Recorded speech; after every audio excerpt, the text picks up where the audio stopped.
empezando lo que es la manufactura, que habíamos dicho que una manufactura es el resultado de convertir una materia prima en un producto elaborado. ¿Ya? Y este concepto surge en los años 50 con la Revolución Industrial, después de la Segunda Guerra Mundial, y manufactura significa manus, que es mano, y factura, que es proceso.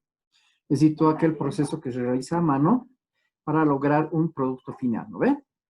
Este concepto de manufactura viene ya de la década de los años 50 y actualmente está un poco obsoleta porque ya casi nada se fabrica a mano, todo es mediante proceso de maquinarias, procesos industriales.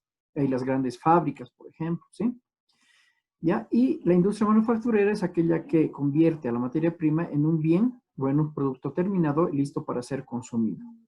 ¿Ya? Este producto consumido va a pasar por un proceso de manufactura hasta llegar al producto terminado, o también de la materia prima se va a generar un material procesado que va a tener un valor agregado. No es lo mismo tener un pedazo de madera que tener sillas, muebles, camas, mesas, ¿no? Eso tiene un valor agregado. Y las industrias y productos se dividen en lo que son las industrias, que son las fábricas, que van a fabricar un producto. Este producto final es el que se comercializa. Y estas industrias se dividen en primarias, secundarias y terciarias, siendo las primarias las que van a salir de la materia prima, como la agricultura y la minería. Las secundarias que derivan de las primarias y las terciarias que producen un servicio económico, como los bancos, el transporte público, todo eso, ¿sí? Bien, y los productos manufacturados se dividen en dos tipos. Productos de consumo, que son aquellos que vamos a consumir, por ejemplo, un televisor, una computadora, una tablet, un bolígrafo, un cuaderno. Y bienes de capital son aquellos que los vamos a utilizar para generar una ganancia o un ingreso. Por ejemplo, yo me compro un auto y lo puedo convertir en trufi o taxi. O me compro una computadora y la puedo hacer trabajar, ¿sí? La puedo hacer trabajar. O puedo trabajar con esa computadora, ¿sí? Bien, luego tenemos los tipos de industrias que hay, que son alimenticios, bebidas y tabaco, prendas de vestir, textiles, maderas, productos de papel, químicos, metálicos, no metálicos y todos los demás. Y el volumen productivo se divide de baja, media y alta producción. Baja producción es de 1 a 100 unidades, por ejemplo, una pequeña panadería. Una producción media es aquella que produce entre más de 100 hasta las 10.000 unidades, ¿sí? Por ejemplo, puede ser una pequeña embotelladora, una fábrica de zapatos. Y las de alta producción son las que producen de 10.000 hacia arriba, es decir, las grandes empresas, como por ejemplo la cervecería, la Coca-Cola, la fábrica de cemento, ¿no? Que son fábricas muy grandes. Y la variedad o gama de productos son todos los tipos de productos existentes, es decir, la variedad de productos que vamos a tener, ya sea productos de tela, productos de cuero, productos metálicos, todo eso son variedad o gama de productos. Y la capacidad de manufactura va a depender de la empresa o va a depender de la industria. Mientras mayor tecnología tengamos, vamos a tener una mayor industria, vamos a tener una mayor cantidad de capacidad de manufactura. Y esto se divide, como lo que habíamos visto hace un rato, de media, de baja y de alta producción, ¿no ve? Todo depende de la fábrica. No es lo mismo una pequeña panadería de una villa o de una zona que una fábrica de pan grande, como por ejemplo la Francesa, Figliosi, ¿sí? Es diferente, ¿ya? Eso está dado por la capacidad tecnológica del proceso o las limitaciones físicas del producto. Esta capacidad tecnológica depende mucho de la empresa y depende de la maquinaria, de la tecnología, ¿ya? Y esta producción va a tener un costo en relación a la cantidad. Hay una ley de oferta-demanda que dice que mientras más requerido es un producto, es más barato.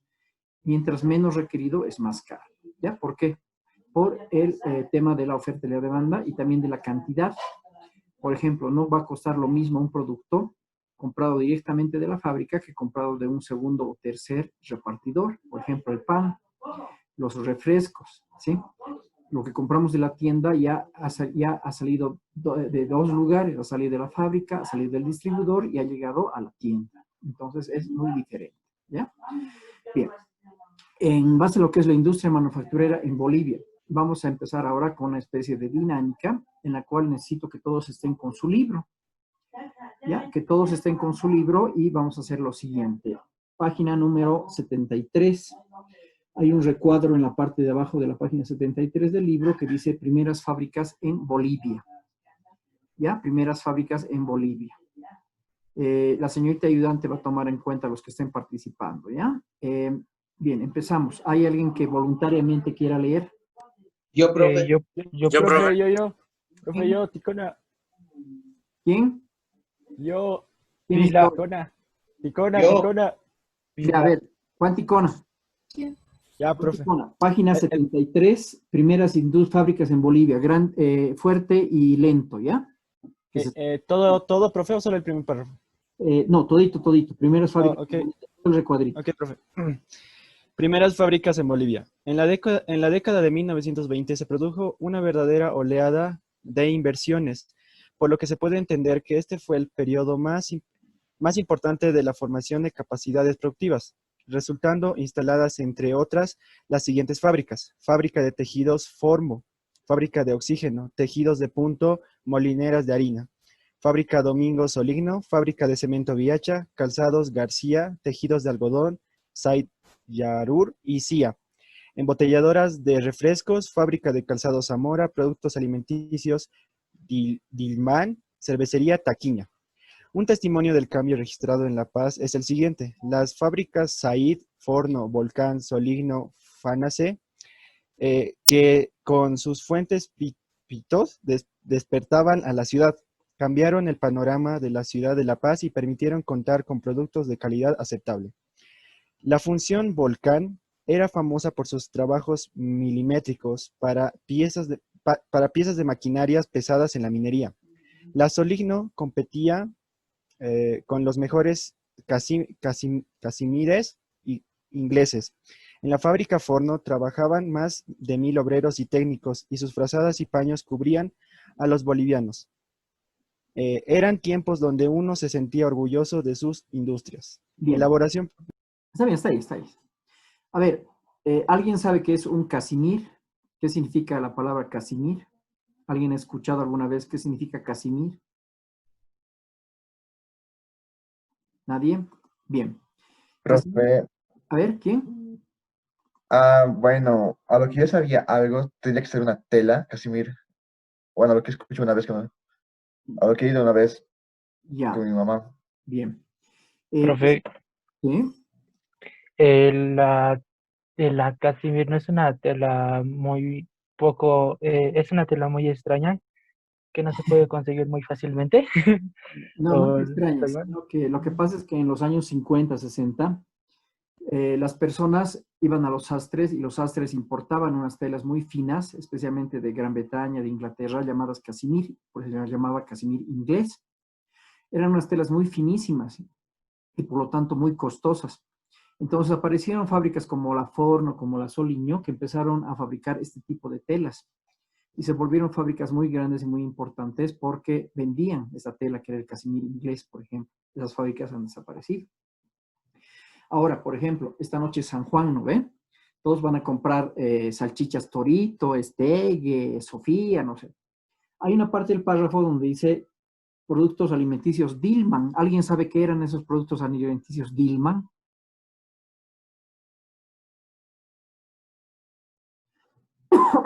Nadie, ¿no?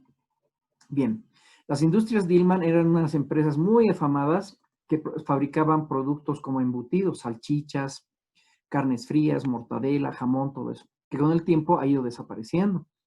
Su competencia era la fábrica de Stege, que actualmente se mantiene, pero es ya la última que se mantiene. Esta Dillman era una de esas fábricas. Por eso dice primeras fábricas en Bolivia. Lo que hemos hablado es de algo de la historiación de estas fábricas. Por ejemplo, la zona donde ahora es el colegio es la zona de Pura Pura, que era llamada la zona Fabril o barrio Fabril.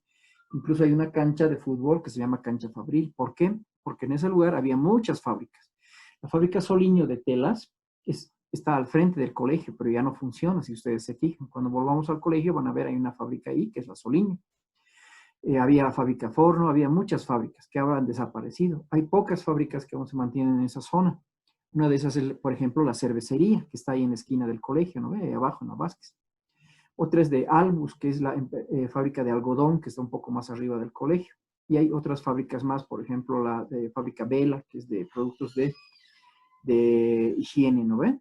Que fabrican champús y más cosas. Pero las demás han desaparecido por el tema del contrabando, otro de la globalización, y muchas se han ido a Santa Cruz o al Alto, es decir, han desaparecido. Entonces, la zona ya ha dejado de ser una zona eminentemente fabril, ¿ya? Bien. Página 75. Hay un recuadrito que dice el otro sendero. ¿Alguien desea leer? Yo, ¿Quién es yo? Pacha, Pacha, Alejandro, Ya, Pacha. eh, el sendero. Cuando se habla de la economía informal, se piensa inmediatamente en un problema.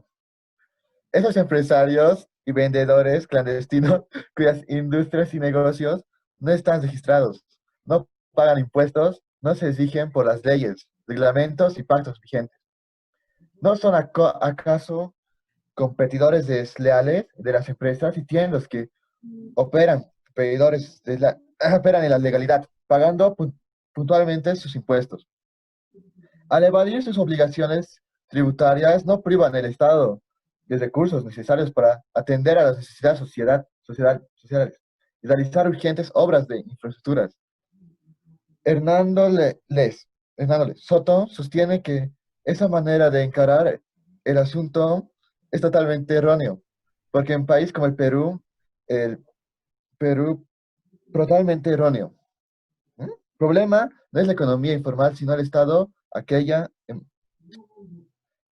más bien una respuesta popular, espontánea y creativa ante la incapacidad estatal para satisfacer las aspiraciones más elementales de los pobres. Cuando la legalidad es un privilegio al que solo se accede mediante el poder económico y político a las clases populares, no les queda otra alternativa que la ilegalidad, prólogo escrito por Mario Vargas Llosa por el otro sendero de Hernando Soto de 1986. Bien. A ver, Hans Chara, ¿qué has entendido de lo que ha leído tu compañero? Bueno, profe, dice que primero nos habla sobre la economía, que había antes empresarios clandestinos, hasta trabajadores que participaban en estas empresas y que estos trabajadores no pagaban impuestos.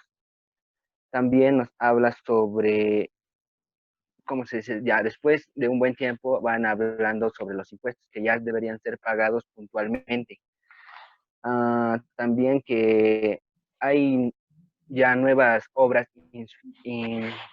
infraestructuras que aparecen en esa época, profe. Ya. ¿Alguien que quiera acotar algo en base a la lectura esta última? Bien, ¿por qué se llama el otro sendero? Porque habla de la economía informal. ¿Qué es la economía informal? Son esas personas que han debido escuchar últimamente, esas que dicen que viven al día. Es decir, aquella persona que se compra unos dulcecitos o se compra unas lechecitas o se compra unos juguitos o productos en pequeña cantidad y la vende en la calle. Esa es la economía informal. Esa economía no paga impuestos, no pertenecen a ninguna empresa, no generan impuestos. Entonces hablan de una cierta ilegalidad, porque hay empresas grandes que pagan sí impuestos, pagan una cosa, otra cosa. Entonces lo que dice de que esta parte es ilegal, ¿ya? ¿Por qué? Porque no están dentro de lo que son las leyes, ¿ya? Esa es la economía informal, la economía de lo que han debido escuchar, lo que hablan esas personas que dicen que viven del día a día, ¿sí? Esas personas que venden en la calle o se ponen un pequeño puestito en una esquina o en una calle y comienzan a vender. Esa es la economía informal o lo que denomina el autor el otro sendero, ¿ya? Página 77, industria cementera Sobose. ¿Hay alguien que desee leer? Vila, Yo. profe, Vila. Kiara, Yo, profe, ¿Quién es yo? Vila. porque Gracias, actual Kiara. que Ya, Alba Colque, a ver. la industria cementera, ¿verdad? Sí, Ya. espera un cachito de Nilsson, Las- ahorita vas a leer. Ya, La Sociedad Boliviana de Cemento, S.A. o SOBOCE, es es la principal empresa boliviana en producción y comercialización de cemento, hormigón, premezclado, áridos y servicios para el sector de la construcción. Fue fundada el 24 de septiembre de 1925 y en su página web se describe como una empresa que industrializa recursos naturales y utiliza materia prima nacional, con un alto compromiso en la protección del medio ambiente, habiendo invertido en el país más de 250 millones de dólares en los últimos 16 años. Es una empresa que genera más de 1.500 empleados directos y alrededor de 6.000 empleos indirectos. Comprometida con el desarrollo de los recursos humanos y reconociendo que su principal activo es su personal, le da prioridad al desarrollo y crecimiento de todos sus empleados, además de asegurar un ambiente laboral seguro y óptimo. Bien, a ver, Alejandro Herrera, ¿qué has entendido de la lectura que ha realizado tu compañera? Que la industria Soboce es la principal industria, ¿no ve? Que hace hormigones, cemento, vende arena, o sea, del país, ¿no ve? Y esta empresa utiliza la materia prima exportada del país Bolivia.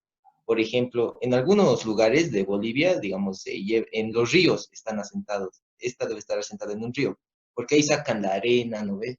Del Ajá. mismo río para generar el cemento o para generar el hormigón. A eso se debe referir. Y en los últimos 16 años invirtieron más de 250 millones de bolivianos para generar o para mover a esta empresa. Ya. Eso. Bien, esta empresa Soboce en un principio era de capitales bolivianos. El dueño era la familia Doria Medina. Como dice el texto, dice, que ha invertido en el país más de 250 millones de dólares. A raíz de esto ha entrado en una etapa de mala inversión, ya generando pérdidas para la empresa, por lo cual hace algunos años ha sido vendida en sus capitales a capitales extranjeros, en este caso peruanos. Es decir, del 100% de capital de la empresa, más del 51% corresponde a empresarios peruanos, por lo tanto ya no es una empresa boliviana, a pesar de llamarse Soboce, ¿no? Sociedad Boliviana de Cemento. Lo que sí ha generado, por ejemplo, son cargos directos e indirectos, es decir, trabajos directos e indirectos. ¿Cuáles son los trabajos directos? Son aquellos que genera directamente la empresa a través de sus empleados, el personal, los trabajadores, los obreros. Y los indirectos son aquellos que reparten el producto en tiendas, en ferreterías, en otros lugares, generando empleos indirectos. A eso se refiere. ¿Ya? Que a pesar de ser una de las empresas más grandes del país, ha tenido que ser capitalizada o recurrir a capitales extranjeros porque no ha podido mantenerse como una empresa eminentemente boliviana. ¿Ya? A eso se refiere. Bien, página 79. Ahora sí, de Nilsson Vila. Contaminación del río Choqueyapu en La Paz. ¿Ya? Eso léemelo fuerte, clarito, despacito. En el departamento, especialmente en la ciudad de La Paz, existen altos niveles de contaminación proveniente de la actividad industrial. En el caso de los ríos Choqueyapu, el que recibe mayor contaminación proveniente de las industrias. Este río, que nace en las faldas de Nevado Huayna Potosí, tiene una extensión de 44 kilómetros hasta concluir en el río de La Paz, en la zona de la Florida. Tiene un curso cristalino que contamina el recorrido por la ciudad con más de 2.000 descargas de aguas servidas al día, que la posicionan en la categoría D, penúltima antes de la categoría muy contaminada MC. El director de gestión ambiental de la Alcaldía de La Paz, Efraín Fernández, aseguró que 10 empresas grandes de bebidas alcohólicas y gaseosas son las que más contaminan el río Choqueyapo. Estamos hablando de 10 grandes empresas de bebidas, además de las industrias pequeñas, sin duda hacen una carga contaminante. El rubro de bebidas y de alimentos es aquel que contribuye en mayor proporción a la contaminación, sostuvo Fernández. En las fábricas de bebidas, el líquido elemento se contamina principalmente en el lavado de sus recipientes y en la combinación que usan para darle sabor y el color, lo cual demanda cada vez más agua. Elaboración propia con base de nota prensa del Herbol, diciembre del 2012. Bien. A ver, ¿alguien quiere comentar o explicar la lectura voluntariamente? Profe, yo. A ver. Ya, bueno, profe. Bueno, nos hablas especialmente sobre el río Choqueyapu, que se encuentra en la ciudad de La Paz, y que, bueno, nos hablas sobre cuánta contaminación recibe el río Choqueyapu, ya que este río empieza desde el desde el Nevado Huayna Potosí, que tiene una extensión de 44 kilómetros hasta que llegue hasta La Paz. Bueno, también nos habla sobre que los desperdicios que hacen las empresas cerca de los ríos. Por ejemplo, nos dice que hacen casi un total de 2.000 descargas de aguas cernidas al día y que, bueno, eso contamina más al río. También nos han puesto como en la categoría D, donde dice que está penúltima de la categoría muy contaminada. En la gestión que nos habla sobre Efraín Fernández, nos asegura que esto ha sido causado especialmente por las empresas de bebidas alcohólicas y gaseosas, y que estamos hablando que sobre 10 empresas grandes no cuentan ahí sobre las empresas pequeñas que se dedican a otras elaboraciones. Bien. Entonces, la lectura que nos dice, nos habla de la contaminación del río Choqueyapu. El río Choqueyapu empieza, podría decirse, en la ciudad de La Paz, en el Nevado Huayna Potosí, y atraviesa todo lo que es el centro de la ciudad. ¿Ya? Llegando al centro de la ciudad, si está contaminado el río, obviamente va a contaminar el medio ambiente de La Paz, por eso hay unas reglas o normativas para evitar esta contaminación. Principalmente esta contaminación se da por la empresa que vemos acá en la fotografía, la Cervecería Boliviana Nacional, ¿sí? A ese tipo de bebidas alcohólicas se refiere. Luego a las bebidas gaseosas, por ejemplo, la Coca-Cola, la fábrica de Coca-Cola, ¿ya? Y se indica de que debería normarse este aspecto para evitar la contaminación del río, ya que este río llega hasta la zona sur de la ciudad, hasta la Florida, y esa misma agua es la que va a regar los sembradíos de algunos productos que nosotros consumimos, como por ejemplo algunas verduras o vegetales, ¿sí?